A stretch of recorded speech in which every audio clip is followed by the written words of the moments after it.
Club World Cup belongs to Chelsea Football Club. সাম্প্রতিক সময়ে রীতিমতো উড়ছিল প্যারিস সেন্ট জার্মেন। ক্লাব বিশ্বকাপের ফাইনালে বলা হচ্ছিল চেলসির বিপক্ষে তারাই পরিষ্কার ফেভারিট। তবে বাংলা ফ্লোয়ের ম্যাচ বিশ্লেষণে উল্লেখ করা হয়েছিল ফাইনাল ম্যাচে কেউ কখনো ফেভারিট হয় না, আর তাই জেতার সুযোগ থাকছে চেলসিরও। কিন্তু সেই জয়টা পিএসজিকে এমন চুরমার করে আসবে তা কেউ ভাবতেও পারেনি। দুর্দান্ত ফর্মে থাকা লুইস এনরিকের পিএসজিকে কেউ কখনো এমন করে ভেঙে ফেলতে পারেনি, কিন্তু চেলসি পারল। বিশ্বজুড়ে সবাই অবাক, কেউ বিশ্বাসই করতে পারছে না। এই পিএসজি যারা একের পর এক জায়ান্টকে গুড়িয়ে দিয়েছে, সেই দলটাই ক্লাব বিশ্বকাপের ফাইনালে ধ্বংস হয়ে গেল। নিউ জার্সির মেটলাইফ স্টেডিয়াম একদম রঙিন আতশবাজির মতো রোমাঞ্চে ভরা ম্যাচ, যেখানে কোল পালমারের নৈপুণ্যে চেলসি ৩-০ গোলে উড়িয়ে দেয় প্যারিসিয়ানদের। আর তাই ম্যাচ শেষে গ্যারেথ বেল বলছিলেন, পিএসজি হ্যাভ বিন পিএসজিড। হ্যাঁ, তারা নিজেরাই নিজেদের মতো করে অসহায় হয়ে পড়েছিল চেলসির বিপক্ষে। তবে কিভাবে এটা সম্ভব হলো, আর এতটা ভালো কিভাবে খেললো চেলসি, চলুন তা জেনে নেওয়ার চেষ্টা করি। ম্যাচ শুরুর আগেই রণনীতি ঠিক করে ফেলেছিলেন coach Enzo Maresca. High pressing, long ball, man to man marking আর ম্যাচের শুরু থেকেই আগ্রাসন। ম্যাচের প্রথম 10 মিনিটেই ম্যাচটা জিতে ফেলে চেলসি। ডান দিকে ফিরে আসা কোল পালমার ছিলেন অবিশ্বাস্য। প্রথমার্ধেই 2টি গোল করে এবং একটি অ্যাসিস্ট দিয়ে একাই পিএসজির ডিফেন্সকে বিধ্বস্ত করেন। তার পাস ধরে তৃতীয় গোলটি করেন জোয়াও পেদ্রো। ম্যাচে পজিশনের হিসাব কি বলছে?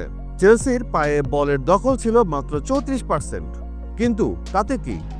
গোল করেছে তারা 3টি, লক্ষ্যে শট ছিল তাদের 5টি, আর পিএসজি 6টি অন টার্গেট শট নিয়েও একটিও গোল করতে পারেনি। অবশ্য সেই কৃতিত্ব চেলসির গোলকিপার রবার্ট সানচেজের। বিশ্বমানের 6টি সেভে তিনি একাই ছিলেন দেয়াল হয়ে। তবে কৌশলগতভাবে চেলসির সবচেয়ে বড় চাল ছিল পিএসজির বাম পাশে টার্গেট করা। বারবার নুনো মেন্ডেসকে বাইরে টেনে এনে সেই ফাঁকা জায়গায় আক্রমণ চালান পালমার আর জোয়াও পেদ্রো। এটা ছিল এই ম্যাচে চোখে পড়ার মতো ট্যাকটিক্যাল মাস্টার ক্লাস।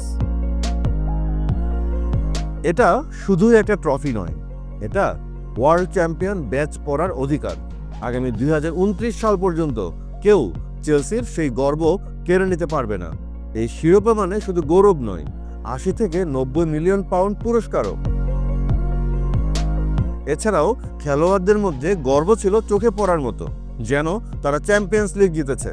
অবশ্য ক্লাব বিশ্বকাপ জয়ী দল বলে কথা, কোনো অংশে চ্যাম্পিয়ন্স লিগের চাইতে কম নয়। ম্যাচ শেষে অবশ্য নাটকীয়তাও ছড়িয়েছে। পিএসজির কোচ লুইস এনরিকে নিজ হাতে আঘাত করে বসেন চেলসির পেদ্রোকে। রেফারি ভিএআর এর মাধ্যমে পরিস্থিতি সামাল দিল, এর রেস ছড়িয়ে পড়ে দর্শকদের মাঝেও। তবে সে যাই হোক, এই চেলসি কেবল আজকের দল নয়, জানান দিচ্ছে তারা ভবিষ্যতের জন্য তৈরি। দলটির কোনো খেলোয়াড় 27 বছরের বেশি বয়সী নয়। দলটির নতুন জেনারেশন প্রস্তুত হয়ে আছে। কলিল, গুস্তো, সান্তোসরা মাঠে ফর্ম দেখাচ্ছে, তাদের নিয়ে ভরসা করা যায়। আর তাদের সঙ্গে যোগ দিতে আসছে লিয়াম ডেলাপ, জেমি গিটেন্স এবং ব্রাজিলের বিস্ময় বালক এস্তেভাও উইলিয়ান। দলটির কোচ মারেস্কা বলছিলেন, আমি বিশ্বাস করি এই টুর্নামেন্ট চ্যাম্পিয়ন্স লিগের মতো গুরুত্বপূর্ণ, হয়তোবা আরো বেশি।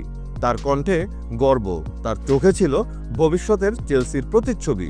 এই ছিল চেলসির বিশ্বজয়। তাদের নিয়ে আর কেউ হাসতে পারবে না, আর কেউ বলতে পারবে না বিলিয়ন পাউন্ড বটল জব, কারণ এখন তারা বিশ্ব চ্যাম্পিয়ন চেলসি।